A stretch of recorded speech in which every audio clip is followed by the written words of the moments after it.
Hello, everyone, and thank you for joining us today. My name is Natalie Boehm, and I am the president and founder of the Defeating Epilepsy Foundation. We are a 501c3 in Southern California, and our mission is to provide the advocacy and educational resources needed to the epilepsy community and our society. Today, our guest is Madhu Nag Shetty. Madhu is a certified yoga therapist, wellness coach, and a public speaker in India. Madhu helps people who are dealing with conditions such as migraines, insomnia, stress, anxiety, depression, and other psychosomatic disorders. He is very supportive of the epilepsy community and works with our foundation to help educate those battling epilepsy to work towards achieving overall wellness. Thank you, Madhu, for joining me today.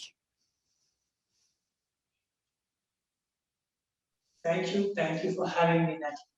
You're welcome. In the 40 years that I have been dealing with epilepsy, one thing I have learned is that in order to defeat epilepsy, achieving overall wellness is essential. Taking medication is only one piece of the puzzle. Physical, emotional, and mental wellness all must be addressed. There are many steps that need to be taken for all of these to be achieved. Madhu, can you tell our supporters about yoga and how it can benefit individuals who are battling epilepsy?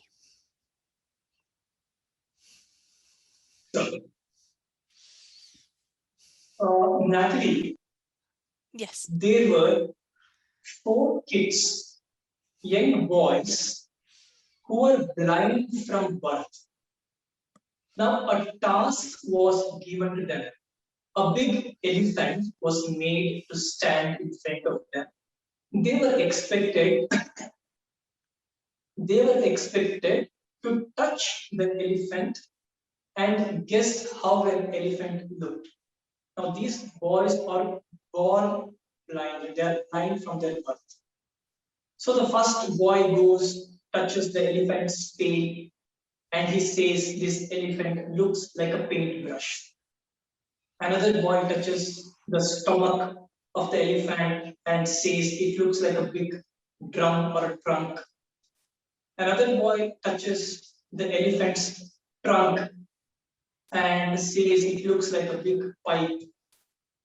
The last boy touches the elephant's legs and says that it looks like a big wooden log. None of them were wrong, but none of them were remotely close to the reality. An elephant doesn't look like a paintbrush. An elephant doesn't look like a wooden log.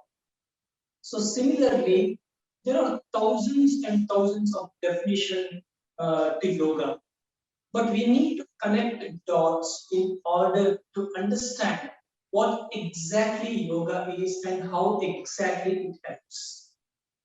Now it is said, Samatvam Yoga Uchyate. Sama means the Sanskrit word sama means equanimity or balance or same. Samatvam Yoga Uchyate. That means a person who is a yogi or a person who is practicing yoga should develop a balance of mind. Please note this word mind.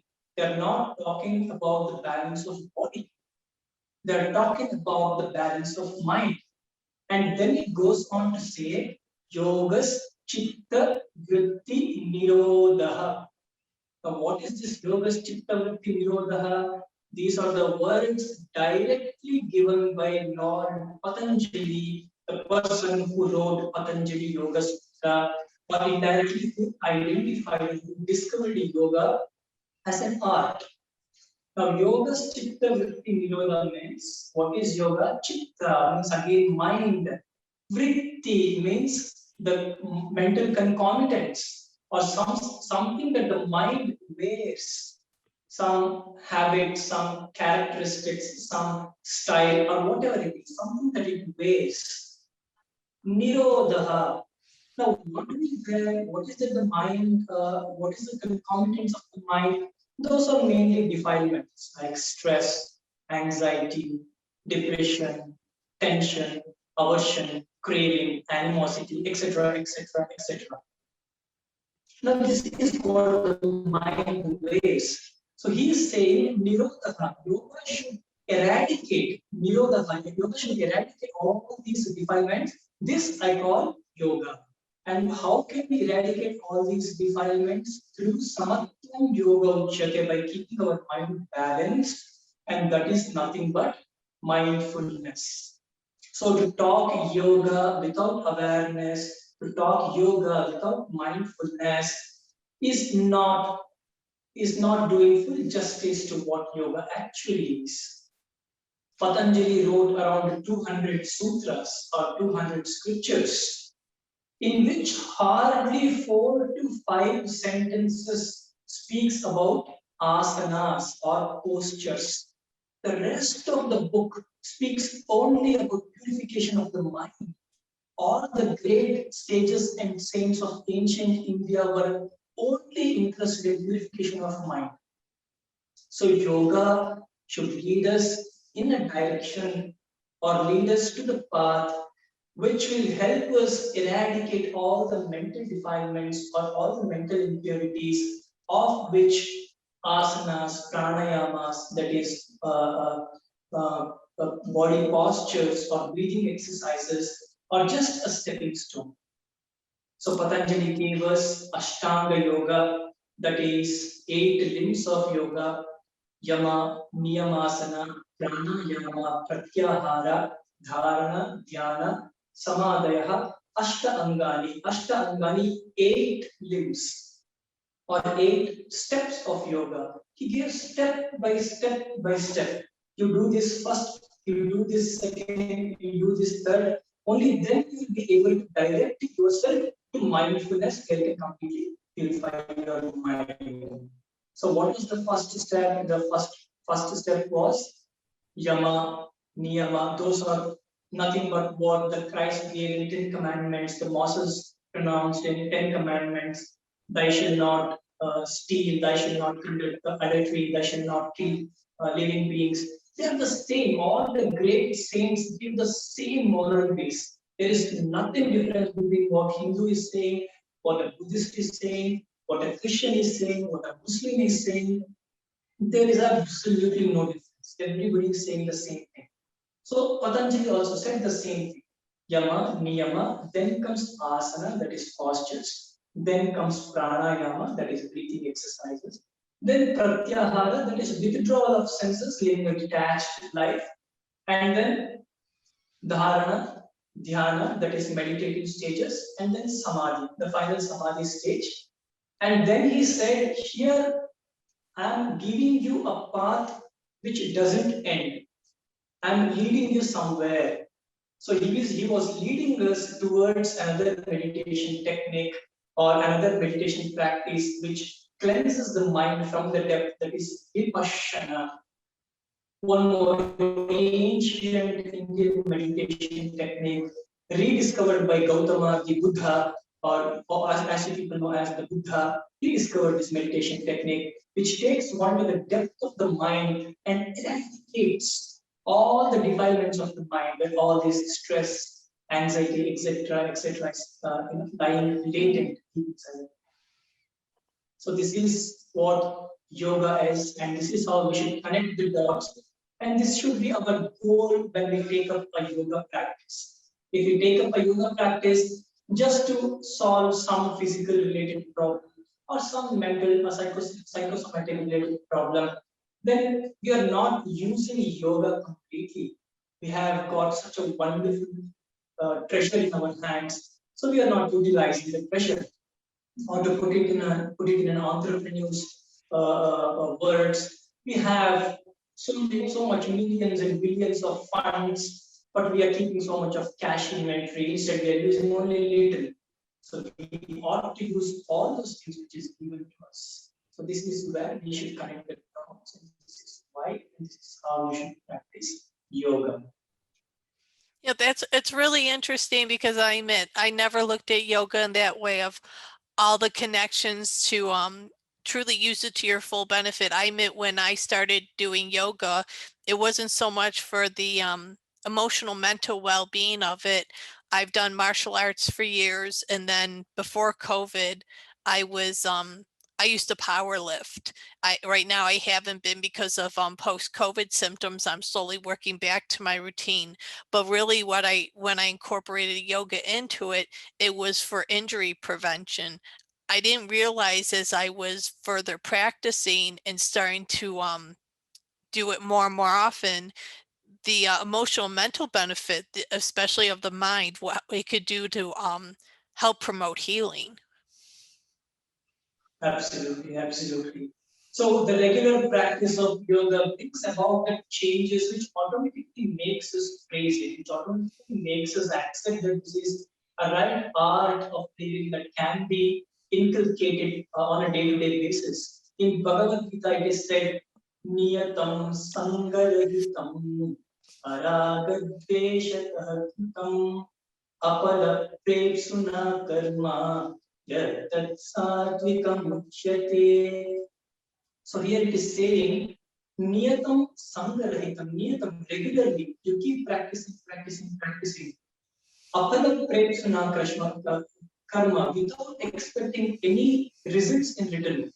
Yattat satvikam uchyate. This is the path which will lead you to the higher stages or higher realm of mind. So I'm glad that you are practicing it on a daily basis. Oh, thank you. Well, I have done Bikram yoga for years. It's very challenging but rewarding. For anyone who is battling epilepsy and they're just starting, what type of yoga or poses you suggest they would start with? Nice. Now, one of the main triggers for epilepsy is stress. So one is we need to work at the level of mind because stress is not body, yeah, body related stress is there, but it doesn't affect our mind or it doesn't affect epilepsy to that extent. So we are discussing about stress that is related to the mind. So we need to work at the level of the mind. One. Second is we need to work at the level of body. The nervous system that is there, that needs to be stretched. What we call as the vagus nerve, that needs to be stimulated. If in all the four nerves that connect to all the vagus nerves, if you stimulate, the blood circulation increases. And if you, it's also known, I'll just read out a note, which might be very interesting to all those people who are battling epilepsy. Oh, well, many people with epilepsy battle anxiety and depression. What are some things you can suggest to our followers on how to deal with those symptoms?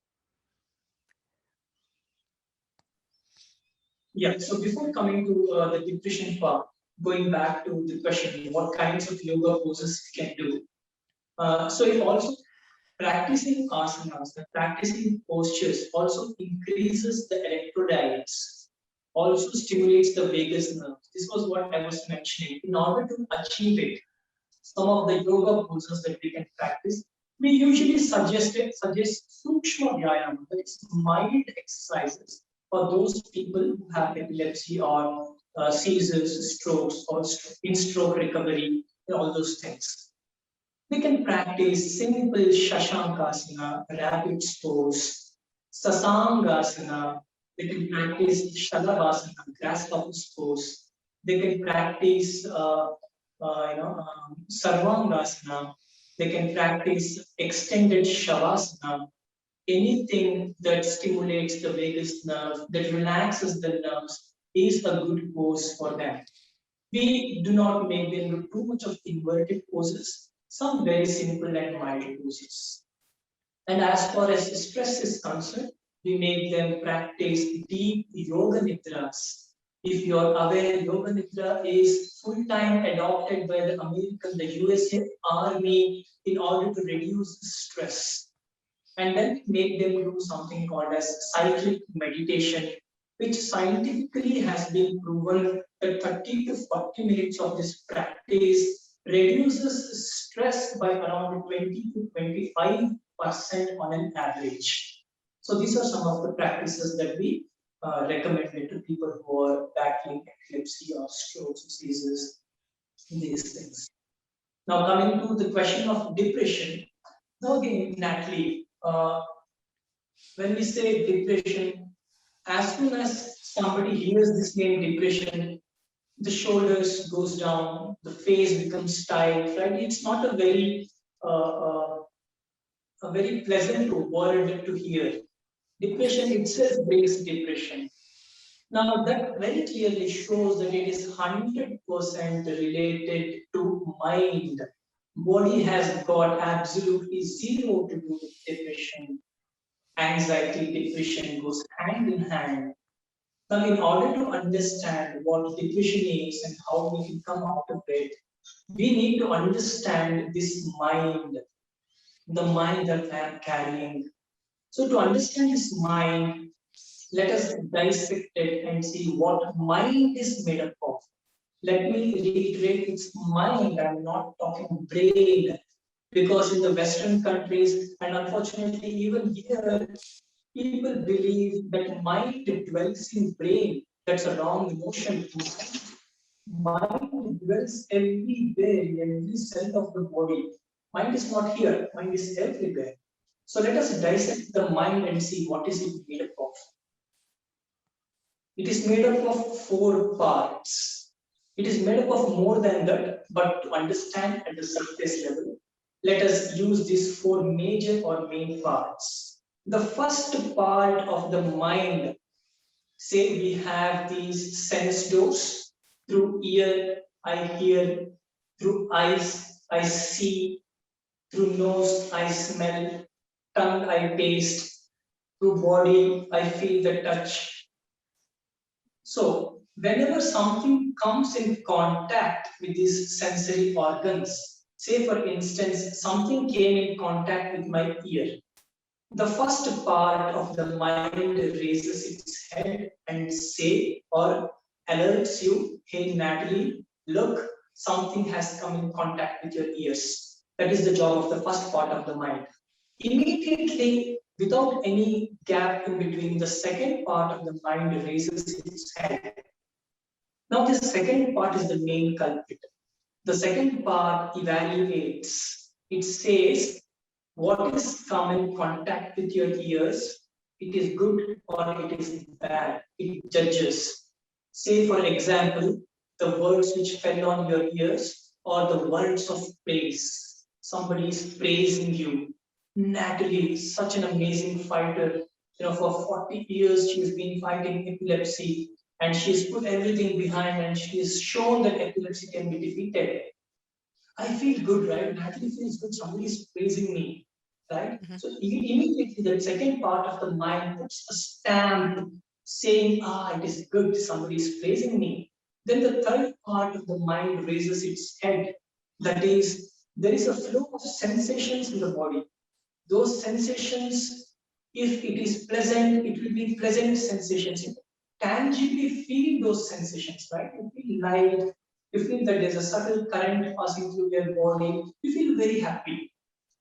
And then the third part, fourth part of the mind, that is sanghara, that raises its head, and that is creating habit pattern. If it is good, if it is pleasant, we tend to hold on to it. Praise, I want to listen to more praise. Let more and more people praise me. It makes me feel good. So these are the four parts of the mind. So now I started saying something is good, then I want it. Something is good, then I want to hold on to it. Now, another example, same words fell on our ears. But this time, these are the words of blame or insult. Somebody is insulting me, somebody is insulting Natalie. What do they know about me? This is just an example. Please do not take this Yeah. seriously. What do they know about me? I've been battling epilepsy for such a long time. I have achieved that, I have achieved this. How dare he insult me? Now, the second part of the mind puts a stamp saying, no, this is not good, this is bad. As soon as the second part of the mind puts the stamp which is bad, the third part of the mind, that is sensations, there is an unpleasant sensation throughout. You feel palpitations, you feel like you're squeezed, there are butterflies in the stomach. I don't feel happy. Somebody is blaming me. How can I feel happy? I can feel it tangibly that the body at the chemical level is reacting. Then the fourth part of the mind, it starts saying the habit reaction. It starts creating habit. I don't want this. Nobody should insult me. Nobody should blame me. I don't like this feeling. So on one side, it's good. I want it. I like it. I want to hold on to it. On the other side, it's not good. I don't want it. I don't like it. I want to get rid of it. I want it, I don't want it, I like it, I don't like it, I want this, I don't want this. I want to be with this kind of people, I don't want, I don't want, I like it, I don't like it. So this has become a habit pattern. This has become a habit pattern. Ever since we have started thinking in a sane way, sanely, these sensory doors are coming in contact with one or the other object instantaneously, continuously. I see something, I like that, I don't like this. I taste something, I like this, I don't like this. Something comes in touch with the body, I like that feeling, I don't like that feeling. Nose smell, we smell something, I like this smell, I don't like this smell. So these habit patterns needs some space to be stored. Where will it stay? We buy a 16 GB iPhone for say $600, but it expects us to pay another $50 for 32 GB of iPhone. Why? It is the photo that you cannot touch that you want to store. Those are the contact details that you want to store which cannot be touched. But still you need space to store it. Why? Everything on this earth needs place to stay. Whether it's tangible thing, whether it's intangible, even our thoughts, they need to stay somewhere. So where are these habit patterns that I want, I don't want, I like, I dislike are staying? There is a big bank inside our mind, a bank which has given you unlimited storage option. So all these habit patterns that we are creating is stored inside this bank, inside this mind. So what this depression is, these reactions, continuous reactions, everything is stored. This is the bad part. The good part is all this habit pattern is continuously trying to come out and escape, trying to come out and go away, trying to help us be peaceful and calm. But unfortunately, we do not know the art of opening the door. We do not know the art of letting these habit patterns which we have stored go. So it comes to the surface level. What we do, say, suppose somebody has insulted me, I felt bad, but has come to the surface level. Again, we will give a new habit pattern. I don't like this. The old habit pattern, the new habit pattern shakes hands, they become friends. The old habit pattern pulls the new habit pattern and goes inside happily. They're dividing, they're multiplying their family. So every second we are multiplying this habit pattern, multiplying this habit pattern. And whenever it comes up to the surface level to escape, it comes up with some or other unpleasant sensations on the body. It may be stress, it may be depression. We do not know how to deal with it. We have given these names: stress, depression, tension, anxiety, etc., etc. It is nothing but all this habit pattern just coming out to escape. So this is what we learn in yoga. This is what we learn in Vipassana, how to deal with these habit patterns, how to let them go, how to unlock the door so that they go on their own. We need not do anything. They are happening on its own. Law of nature is so beautifully designed. There is nothing Natalie like Madhu can do. Everything law of nature is taking care. All that we need to do is just sit and that's it. So depression is a psychosomatic thing that can be taken out without any trace from your mind. It can be wiped out. The tensions can be wiped out. The stresses can be wiped out. One can feel the complete 100% lightness, 100% peace and calm. But one has to practice. Yes, of course, it's hard. Oh, absolutely. And I really love how you pointed out how the senses and so many things connect to our mind, that when we talk about the mind, it's not just the brain, but it's multiple things that come together. And I mean, myself years ago, I wouldn't have really understood that, but myself I've been through some pretty traumatic things, and I developed PTSD.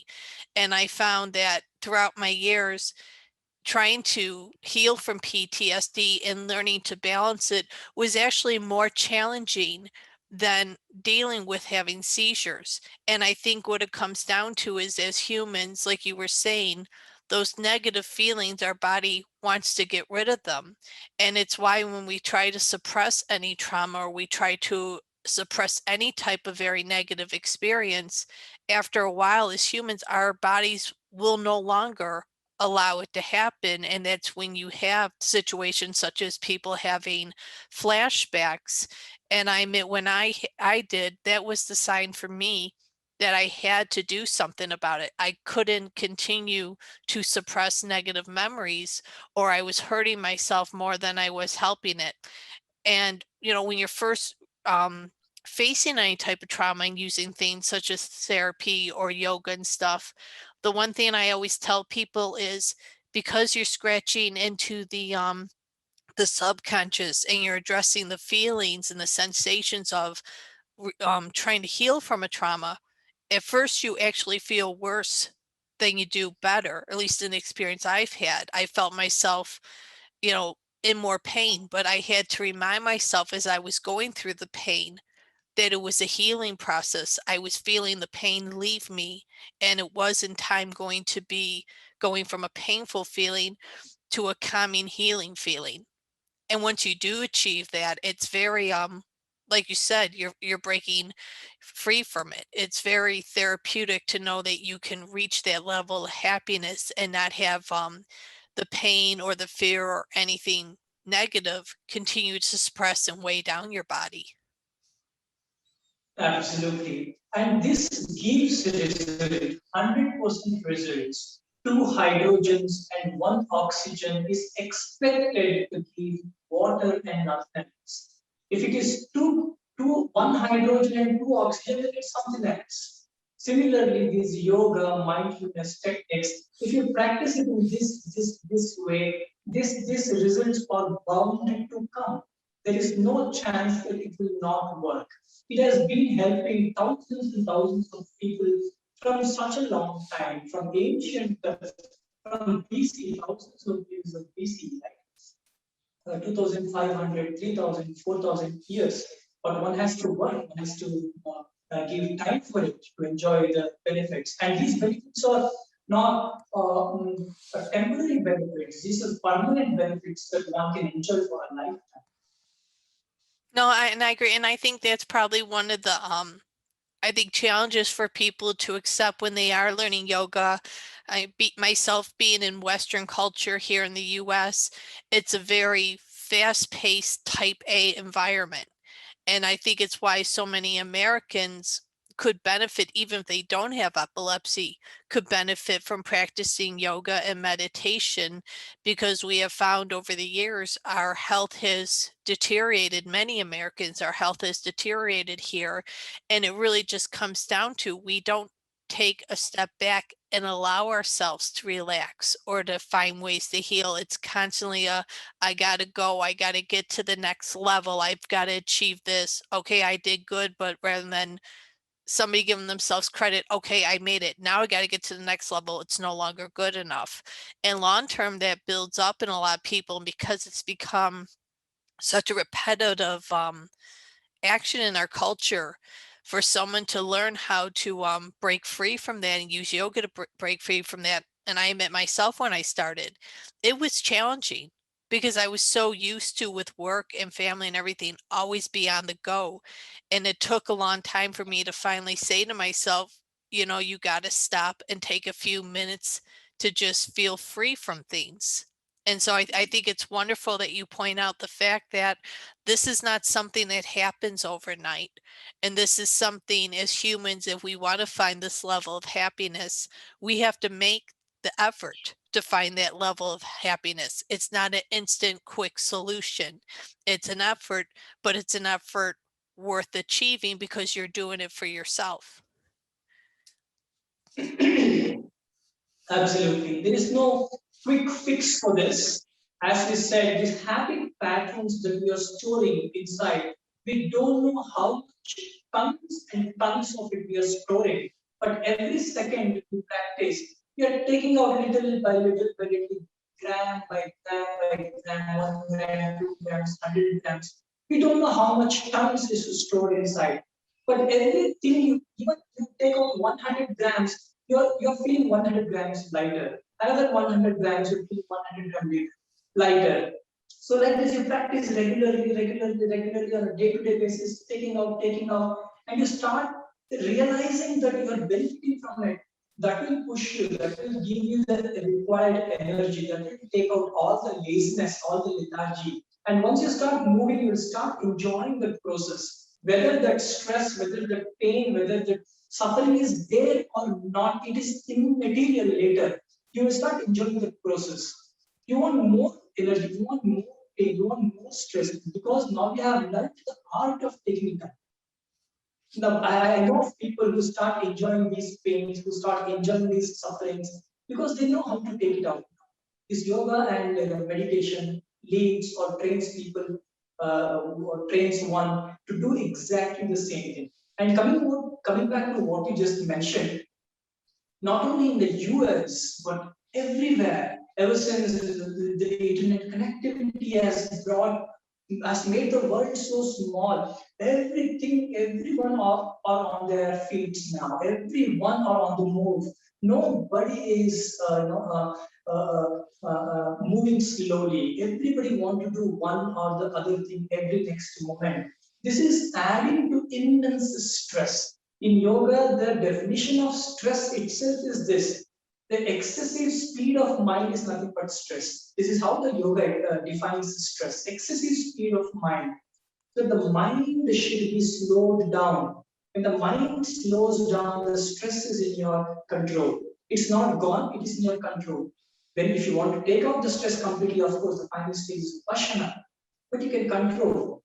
The enlightened one, Gautama the Buddha, said, Mano Bhangama Dhamma Manostetha Manomaya Manasache Paduttena Bhasati Va Karoti Va Tatunam Dukkhamanveti Chakkam Vavahato Padam. Describing the mind, he said, mind is everything. Mind precedes everything. Everything is originating in the mind first, taking birth in the mind first, and only then it is getting translated into a vocal or physical action. I want to hit someone, first there is an anger or animosity that raises in my mind first. It becomes extreme, and then I start scolding him, then I start shouting on him. Even if it is not sufficient, it's not giving me enough satisfaction, the intensity of anger goes higher, and then I perform it through physical action, slapping or punching or something. But the birth was happening in the mind. The anger took place in the mind. Similarly, everything on this earth takes birth in the mind first, and only then it gets translated. And then he goes on to say, when one thinks and acts with an impure mind, with a mind that is not well trained, that is not well controlled, tatonam dukkha manveti. Dukkha means misery or say pain, suffering. Chakkam va vahato padam. It follows the person like a wheel that follows the cart. It will not leave him. Wherever he goes, if his mind is not in his control, dukkha is bound to be with him. Misery is bound to be with him. Now that may be any misery, that may be stress, tension, or anything related to his finances, anything related to his relationships, he cannot get rid of it. He goes on and again say, Tato nam sukhaman veti chayava anatayini. But the same, when a person takes that mind in his control, works hard and trains his mind, tames his mind, then sukha, that means happiness, prosperity, peace, calmness, tranquility, everything follows him like a never departing shadow. Chaya va anapayani. The happiness will be with him everywhere, even if he goes to a prison, even if he goes to hell, because his mind is in his control. Happiness is with him. Now he knows not to react to anything. Happiness is always with him. So this is how Buddha explains the importance of mind, the prominence of mind. That's one thing I thought I'd never hear is despite the environment you can be in, you can still control your happiness. The thought of being in a dark place, a demonic place, or a very negative, hostile environment like a prison, that you could still, despite being around that kind of tension and negativity, uncertainty, that you could break through those barriers and still find happiness. I find that very remarkable. Most people would think, how? But the fact that, what you're saying is you can learn to take control of your body and make your own happiness, I think that's remarkable. Absolutely. And how do we achieve it? It's easy to say at the intellectual level, I want to be happy even if I go for reason, because this is the art of living. I want to be happy even if I'm in a dark place, because this is the art of living. It is easy to say, but how do we live accordingly?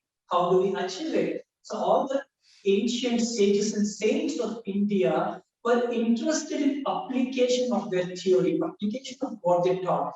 Most of them preached practice and you can live accordingly. Now it is said, this mind, what is this mindfulness? First of all, it is a very nice one of the shlokas. Nahi gnanena sadrisham pavitramiha vidyate tat swayam yoga sansiddha kalenatmani vindati. Mindfulness is explained here. Nahi gnanena sadrisham. Gnana means knowledge. Nahi gnanena sadrisham. There is no knowledge which is more superior than the knowledge of the present moment. What is happening around me, what I am seeing, I'm aware of it. What I am hearing, I am aware of it. I'm aware of the present moment, the knowledge of the present moment. There is nothing more superior than this particular knowledge. And then they go on to say, when a person gets established with this knowledge continuously, present moment, present moment, present moment, present moment, automatically the mind starts getting purified. All those old habit patterns which we were discussing earlier, which stored deep inside the bank of the mind, will start coming up one by one by one. We will not, react to it at the present moment. That will go away. And another habit pattern comes up to the surface level. We are in the present moment. We do not react. It goes away. So this is how mindfulness works. What is now say? Every moment we are in the present moment. Between this moment and the next moment, there is no time gap in between for any kind of reaction. I am aware of this moment, immediately I became aware of the next moment. So there is no time gap in between for any kind of reaction. You're understanding this, there is no time gap, every moment I am aware. So what happens here is, whenever we react, what are we reacting to? Say suppose somebody pinched me. Somebody pinched me here very gravely, very hardly. It is a pain for me. My mind reacted, it is not nice. But the time someone pinched, to the time that the nerve passed that message to my brain, the brain processed that it is not good, and the mind understands that it is not good. Already the present had become the past. It may happen instantaneously in the real life, but we meditate, and we make our mind sharp and see properly. There's a time gap between every action and the mind's reaction to it. So we don't give even that gap in between. In such a way, we establish our mindfulness, then there is no suffering everywhere, because suffering only is in the mind there. If you have to suffer, you have to leave the present moment and go into the realm of mind. That by that time, the suffering has already become a memory. By the time the suffering affects you, you're already in the next present moment, you're already in the next present moment. Oh, mindfulness is the answer for everything on this earth.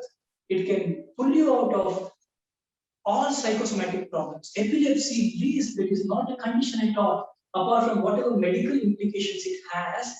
As far as the mind part is concerned, it cleanses it off completely.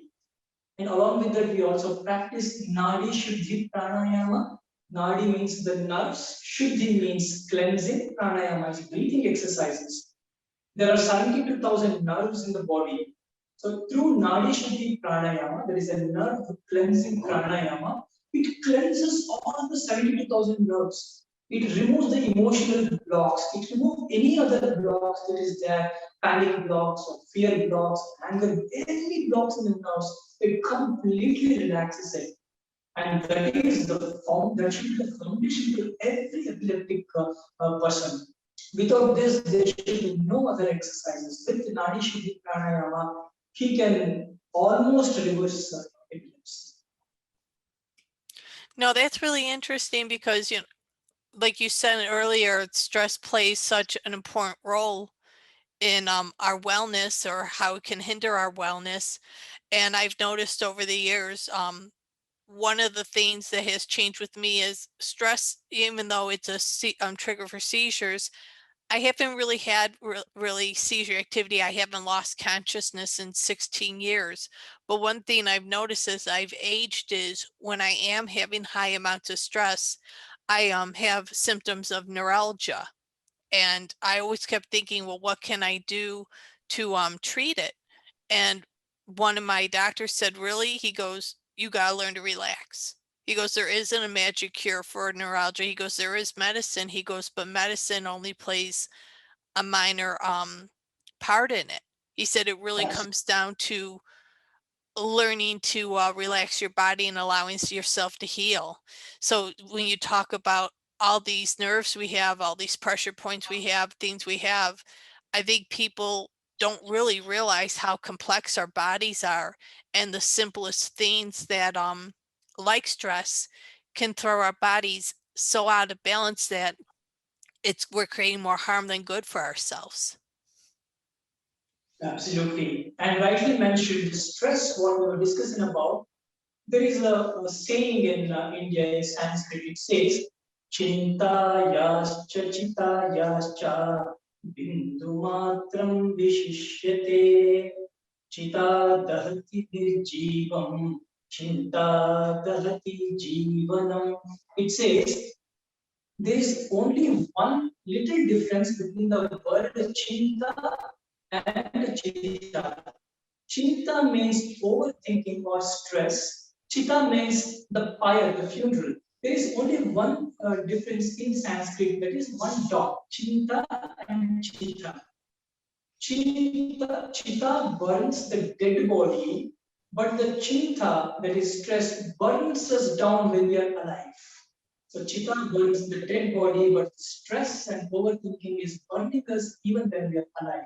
So we need to tackle stress. It's at most importance. 90% of the disease human beings suffer from are psychosomatic.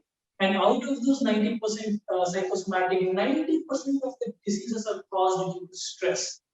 It's very essential, it's quintessential to deal with stress. Now, to understand very quickly what this stress,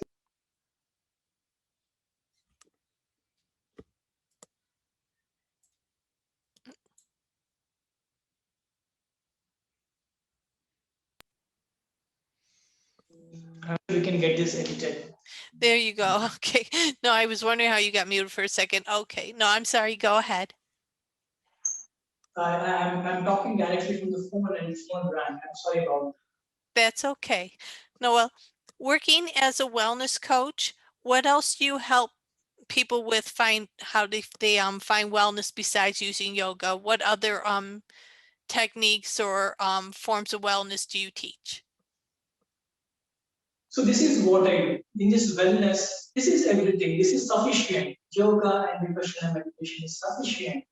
But vipassana and yoga, for what are we using it? Are we using it for epilepsy, or using it for migraine, or using it for depression, or using it for XYZ other than problems? One of the other main subject that we deal with, or the issue that we deal with, is stress, which I was just mentioning. Now, what is this stress? Naturally, this is quite important for your audience to understand. There are many definitions of stress, but the stress from the meditative perspective, stress from the internal perspective, I'll try to throw a little light on that which may help your audience. Now, the literal meaning of the stress is pressure or tension exerted on something. Now, here the pressure or tension is being exerted on the mind. Now, the stress itself is, say, let us say, this pressure or tension itself is not stress. Reaction to this pressure or reaction to these tensions adds to stress. Now, what do we react to? If we see in a day-to-day life, we want some things to happen, it doesn't happen, and we react to it. This adds to the pressure, this adds to the tension, creating stress. And we don't want certain things to happen. It keeps happening in our lives. We react to it, and this adds to pressure, this adds to tension, creating stress. Similarly, we don't want to be associated with someone, we keep coming in contact with them. We want to be associated with them, but we keep going away from them. Similarly, financial losses, entrepreneurial pressure, divorce, so many family-related problems.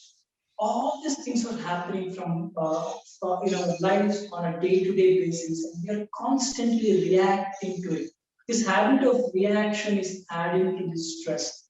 Now, this habit of reaction needs to be taken up. Easier said than done. It is not easy, but a step should be taken in the right direction. An initiation should be made.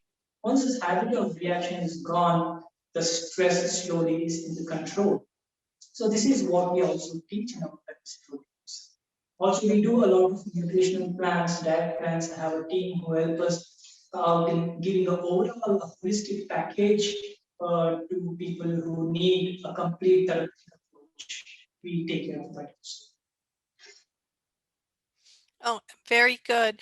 No, I've recently started doing research to see if changes in my diet can improve my cognitive function. Do you help your clients put together nutrition plans?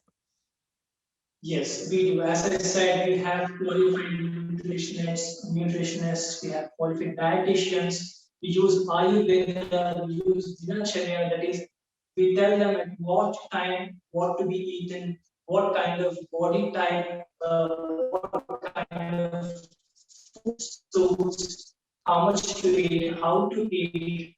Simply give you an example, we eat something and we immediately drink water. That's why should we not do that? We are eating something, that means the food goes inside the stomach, there is digestive juice, which helps us digest the food. But what we do, immediately we are drinking some kind of fluid or some kind of water that dilutes this digestive juice. And hence the digestive capacity of our body reduces, causing constipation, causing, once the constipation comes, it's the mother of all diseases, rest follows. So there is also an art of eating, art of living, art of eating. So along with this nutrition, along with the diets, we also teach them how to eat mindfully. So holistically, we teach them everything. We take that approach. Do you, I find that very interesting. I'm trying to think of the word. Oh, do you follow something like Ayurveda? I have a friend who is an Ayurveda practitioner, and when she helps clients of hers, depending on what their body type is, that's when she picks what foods you should focus on eating and what ones to avoid. And she was telling me how people, when it comes to foods you avoid, depending what our body type is what decides what is best for us nutrition wise and what we should avoid to reduce inflammation. Is that something similar that you follow? Similar, there is no second way, there is only one way. See, now, what is this body made up of? We are made up of liquid, we are made up of gaseous elements, we are made up of solid, and we are made up of fire. These are the four elements that this body is made up of. Now, these four are not equal in everybody. In somebody, the fire element is more predominant. In somebody, the solid element is more predominant. In somebody, the liquid, and in somebody, the gaseous element. So we study the body, and based on that, we suggest the food which negates it or which balances it, Along with that, if they're adding yogas and practices, so to simply give you an example, people who has gaseous element predominant in him, we teach him Vastrika Pranayama, we teach him Kapalbhati Pranayama, which helps him put out the excess gas element that he's storing inside. Or other person who is in whom the liquid, the water element is more predominant. We suggest him, say to practice a particular kind of yoga, which say makes the body more, kind of see. We use what is the characteristic of water? It binds. Water brings things together. If there is water element in our body, it is holding the things together. So we balance it out. Some practices, like Nadi Shuddhi Pranayama, some practices like headstand, like what is that? Matsyasana, or the inverted, all the inverted poses. So these we give. In somebody in whom the fire element is more predominant, we give him practices such as Shitali Pranayama, or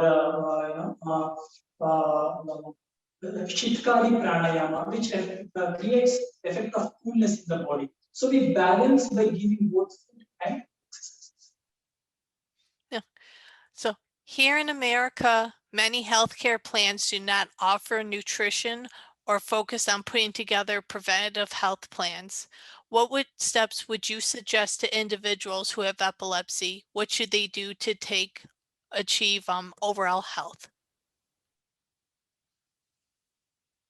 First of all, regular practice of yoga is very essential on a day in and day out basis. Without it, it's very difficult to keep things under control. Automatically, 6 months, 7 months, 8 months, 1 year down the lane, when it becomes lifestyle, then they will realize that without it, my life is such a big misery. So, inculcating yoga and meditation as a daily life habit is the goal.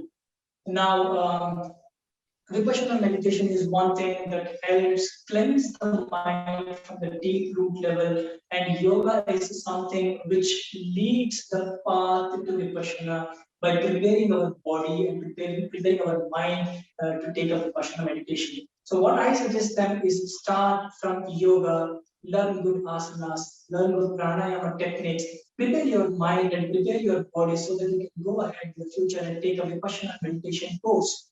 Vipassana meditation is taught around the world for absolutely freely. There are over 170 centers.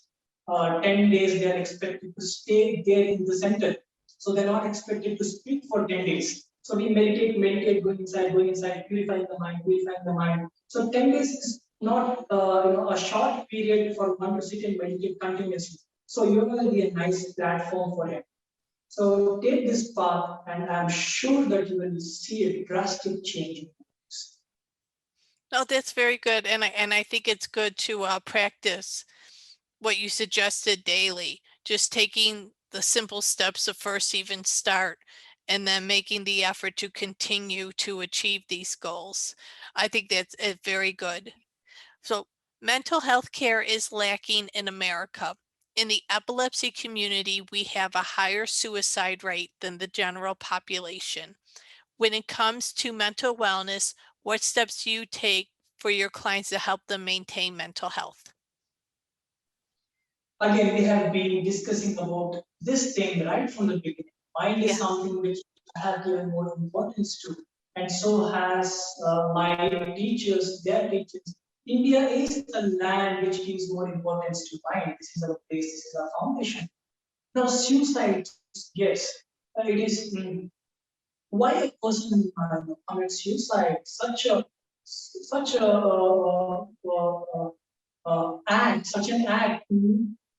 act is forced to be, or such a such an act is forced to be performed by mind. That means the mind is so much under stress, the mind is so much in agony, the mind is so much suffering that the mind is not able to take it anymore.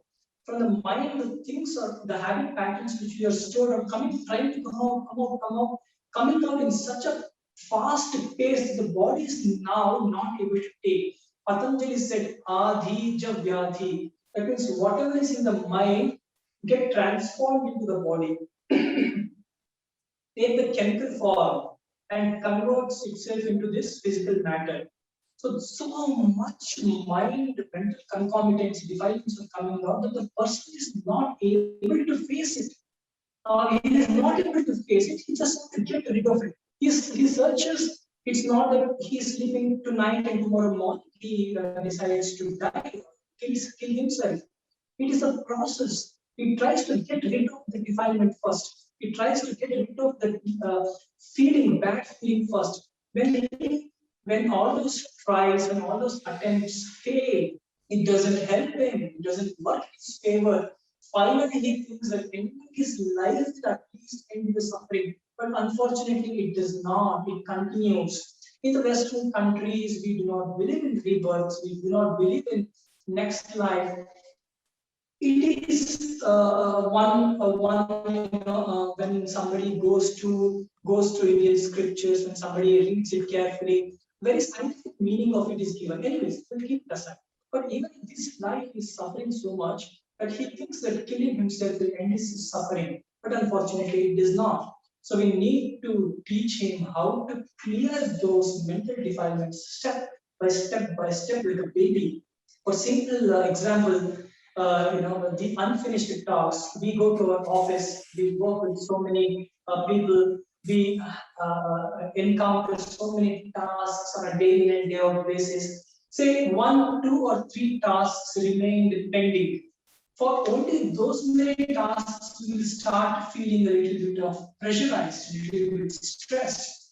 Suppose those number of tasks piles up, 6 tasks, 7 tasks, 10 tasks, which were left undone, we feel so agitated, we feel so heavy. So imagine about the person who is going through this suicidal thoughts, so many unfinished tasks, so many unanswered questions, so many stresses, so many emotions that he has to get rid of. If it is happening in the office, what do? We take help, we divide our work clearly, we journal it by one, we finish those work.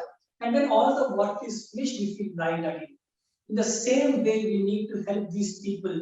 One by one, these emotions need to be tackled. We need to talk to him and understand what he is going through and give him the suitable yoga practices, give him the suitable mindfulness practices. Much before that, we give him a proper counseling. The proper words, positive words spoken out of our mouth can do a lot of good in his life. So mindfulness can tackle, mindfulness can change his entire way of thinking. It can change the direction that he was walking in. Future, down the lane, he will turn back and say, was I the one who was planning to kill myself? Life is such a wonderful life, I will not do it ever again in my life. So those phases has to come. Those phases will come if you do the right practices.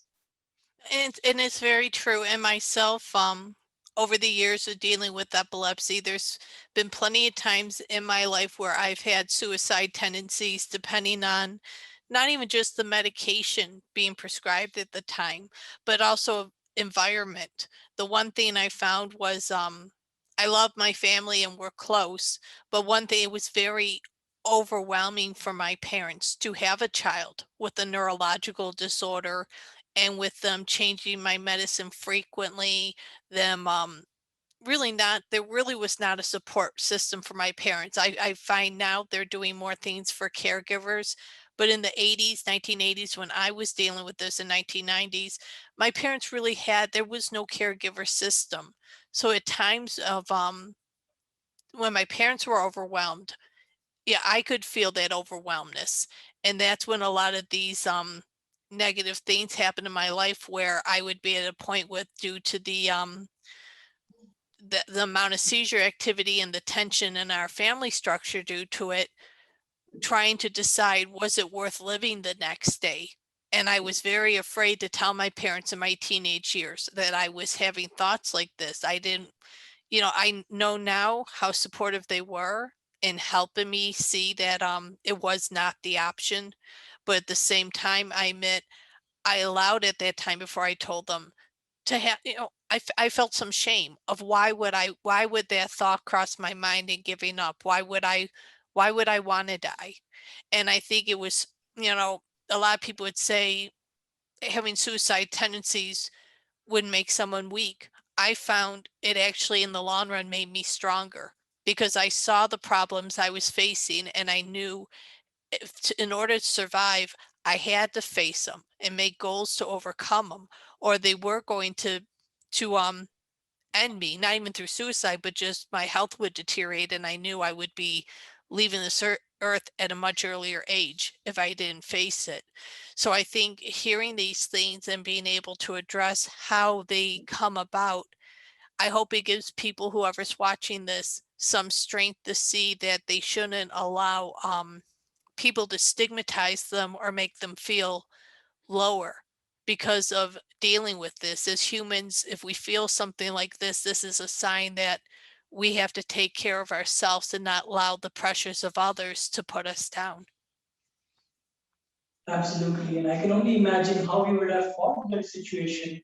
So it's very inspiring, and it is said in Indian scriptures, "Buddharedatmanatmanam natmanam avasadhaye atmaiva yatmano bandhu atmaiva ripuratmanah." Meaning, Uddhared Atmanatmana. One should elevate oneself using his mind. One should not deprecate himself using his mind. Mind is not to push ourselves down. Mind is there to pull ourselves up. Because Atmaiva Yatmanu Bandhu, Atmaiva Ripuratmanaha. The same mind can be your best friend, but if it is not in your control, the same mind can become Ripuratmanaha, the worst enemy. So I have seen how you have made your mind your best friend and how you made it work to your benefit, how you made your life so beautiful. A lot of respect and a lot of inspirations, one can draw from what they have done. No, I think that's wonderful. And I think it's wonderful you pointed out so many important things for our supporters today to learn. Is there anything else you would like to share with our supporters today? Regular practice, remember the steps, the dots that I tried to connect in the initial stages, what yoga is. If we go step by step, as I said earlier, hydrogen, one oxygen is water and nothing else. Similarly, if we practice it properly, it will help you. There is no way that it will not help you. It has to help you. So what I also suggest is we can, the Defeating Epilepsy community, I have been following your posts, I've been following you on YouTube everywhere. Such a wonderful job you people are doing. You can also create a community where there are regular yoga classes being conducted. I would be very happy to be a part of it, teach yoga on a regular basis, on a daily basis, yoga, pranayama, meditation. Slowly and steadily, we can bring all those people who are suffering from epilepsy out of it, or at least show the right direction through which they can come out. Oh, wonderful. Thank you so much for that. So that is all the time we have for today. Again, I want to thank Mahu for coming on and taking part today. To see the great work we are doing, please like our social media pages and subscribe to our YouTube channel. We invite you to visit our website at www.defeatingepilepsy.org to see how we are making a difference for the epilepsy community. Thank you for your support, and together we will defeat epilepsy. Take care.